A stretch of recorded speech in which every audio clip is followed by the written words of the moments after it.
Welcome to new सर्वोत्तम agriculture academy. आज हम एक अगला इंपॉर्टेंट क्रॉप हम लोग पढ़ेंगे, नींबू की खेती। ठीक है, नींबू वर्गीय फलों की खेती पढ़ेंगे। बच्चों, नींबू वर्गीय फलों में कई फल आते हैं, लगभग 7 से 8 फल आते हैं, परंतु हमारे कोर्स में हमें हमारे 12th का सिलेबस है उसके हिसाब से हमें 3 ही फल मुख्य रूप से पढ़ने हैं। बाकी जो चीज़ें सेम है मैं बताता चलूँगा। तो चलिए शुरुआत करते हैं। सिट्रस कल्टीवेशन, नींबू की खेती। पहला मंडारिन। मंडारिन का मतलब है संतरा। संतरा को लूज स्किन ऑरेंज भी कहा जाता है। संतरा को loose skin orange, skin orange भी कहते हैं। जो संतरा है ये सभी नींबू वर्गीय फलों में सबसे ज्यादा उगाया जाता है। लगभग 50% से भी ज्यादा जो एरिया कवर्ड है वो संतरे से कवर्ड है। ठीक है, इसके बाद स्वीट ऑरेंज या मौसमी।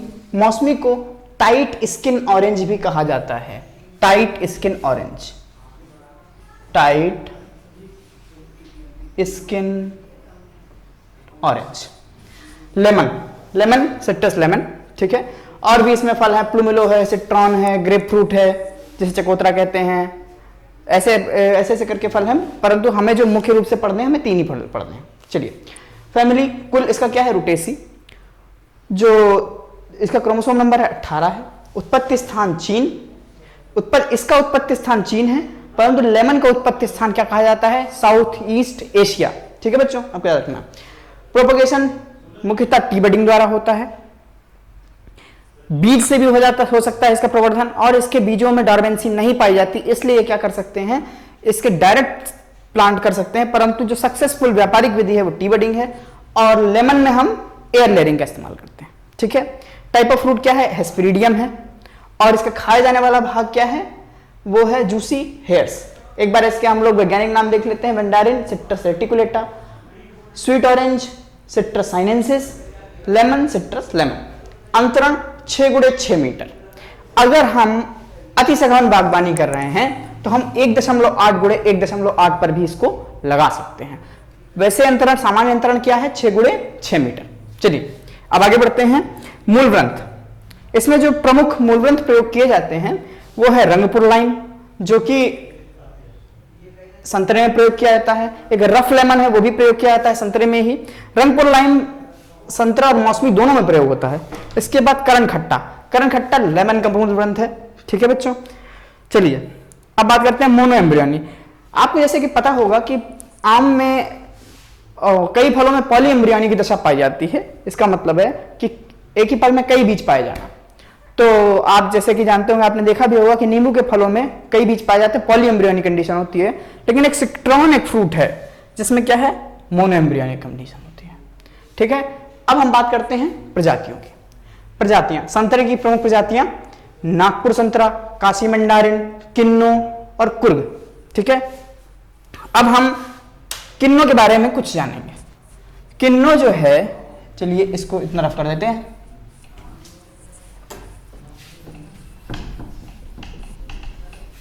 किन्नो जो हमारी प्रजाति है,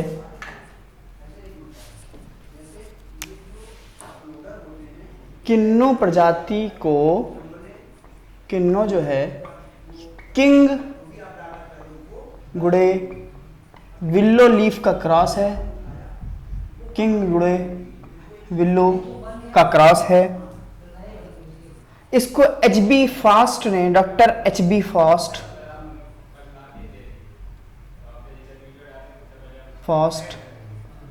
1935 में USA में डेवलप किया था, और ये 1959 में भारत आई। ठीक है बच्चों, इस प्रजाति में इतना हमें याद रखना है। चलिए अब मौसमी प्रजातियों की बात करते हैं। Ruby, blood red, pineapple, pineapple एक इंपॉर्टेंट प्रजाति है, और Valencia. Ruby, blood red, pineapple और वेलेंसिया। अब कागजी नींबू की बात करते हैं, कागजी नींबू प्रजातियों की बात करते हैं। प्रमालिनी, चक्रधर, विक्रम, साई, सरबती। ठीक है, लेमन, लेमन में एक इंपॉर्टेंट प्रजाति यूरेका। यूरेका प्रजाति जो है इसमें रस का प्रतिशत काफी ज्यादा होता है, तो यूरेका हमें याद रखनी। यूरेका किसकी प्रजाति है, लेमन की प्रजाति है। लखनऊ सीडलेस, लखनऊ सीडलेस भी लेमन की प्रजाति है। चलिए अब इसमें कटाई छटाई की बात करते हैं। कटाई छटाई इसमें कब करते हैं? अर्ली विंटर में करते हैं, जैसे नवंबर दिसंबर में इसकी कटाई छटाई की जाती है नींबू वर्गीय के सभी फलों की। डीग्रीनिंग से क्या मतलब है? डीग्रीनिंग से मतलब है कि नींबू के हरेपन को हटाने की क्या क्या कहलाती है? डीग्रीनिंग। और इसको किस रसायन से करते हैं? कैल्शियम कार्बाइड से। ठीक है, चलिए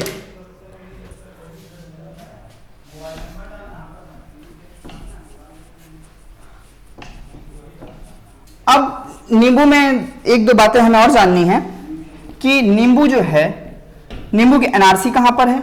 नींबू की एनआरसी कहां पे है? नागपुर, महाराष्ट्र। राष्ट्रीय अनुसंधान केंद्र कहां है नींबू का? नागपुर, महाराष्ट्र में। इसके बाद हमें ये बात याद रखनी है कि नींबू जो है वो नींबू जलभराव की समस्या से सबसे ज्यादा प्रभावित होता है। जलभराव की कंडीशन इसमें नहीं आनी चाहिए।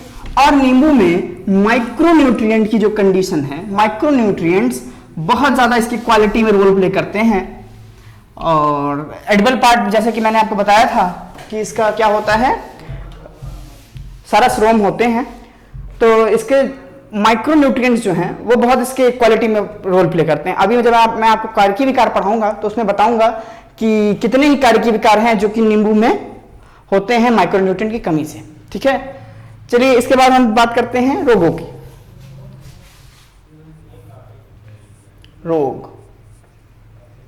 रोग में इसमें पहला रोग है गमोसिस। गमोसिस ये होता है कवक द्वारा। कवक का नाम है फाइटोफ्थोरा स्पीसीज, फाइटोफ्थोरा।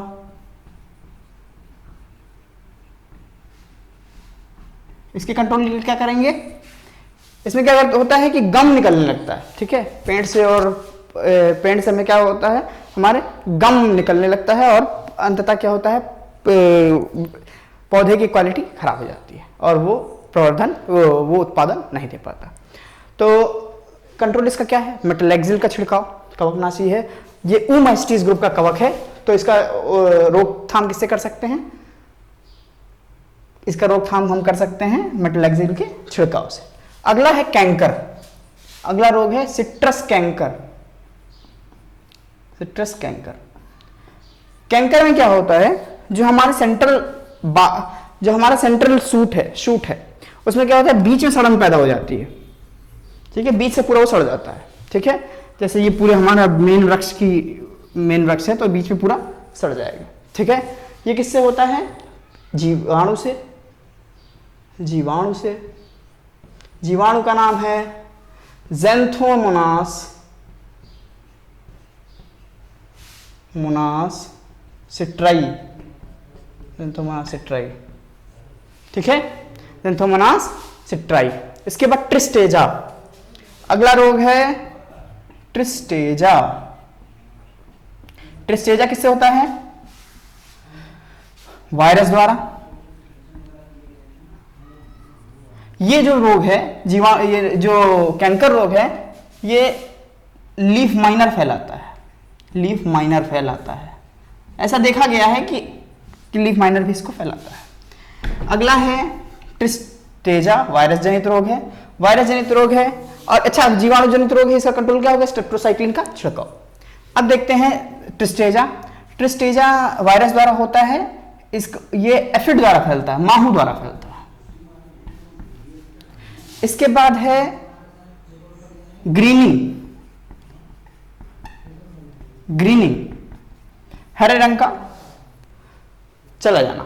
ग्रीनिंग रोग में क्या होता है? ये किससे होता है? एमेलो माइकोप्लाज्मा से होता है। ठीक है बच्चों, और ये फैलता है, इसको फैलाने का कार्य कौन करता है? सिट्रस सिला। इसका वैज्ञानिक नाम भी आप याद रखेंगे सिट्रस सिला का, डाइफोरिया सिट्री। ठीक है, इतने रोग हो गए। अब हम कीट देखेंगे। इसके कीट मैंने आपको बता ही दिए।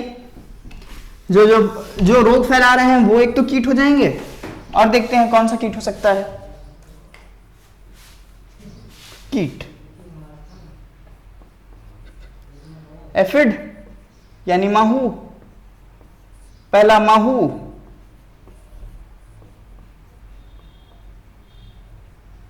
दूसरा सिला, सिट्रस सिला, ग्रीनिंग कहलाता है। इसके बाद अगला है लीफ माइनर,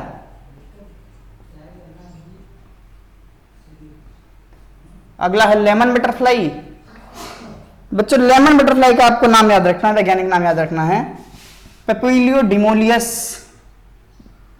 डिमोलियस, पेपिलियो डिमोलियस डिमोलियस, लेमन बटरफ्लाई। ठीक है, इसके बाद हम बात करते हैं कार्यकी विकारों की। फिजियोलॉजिकल डिसऑर्डर, लॉजिकल डिसऑर्डर, कार्यकी विकार। जैसे पहला कार्यकी विकार है ग्रैनुलेशन,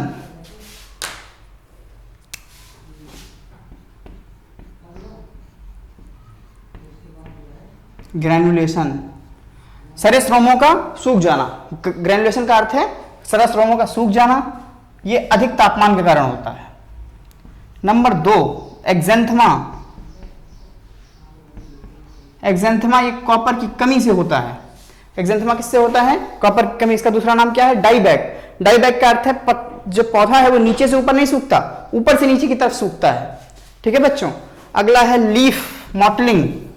लीफ मॉटलिंग का मतलब है पत्तियों का मुड़ जाना, मॉटलिंग। ये जिंक की कमी से होता है, कमी।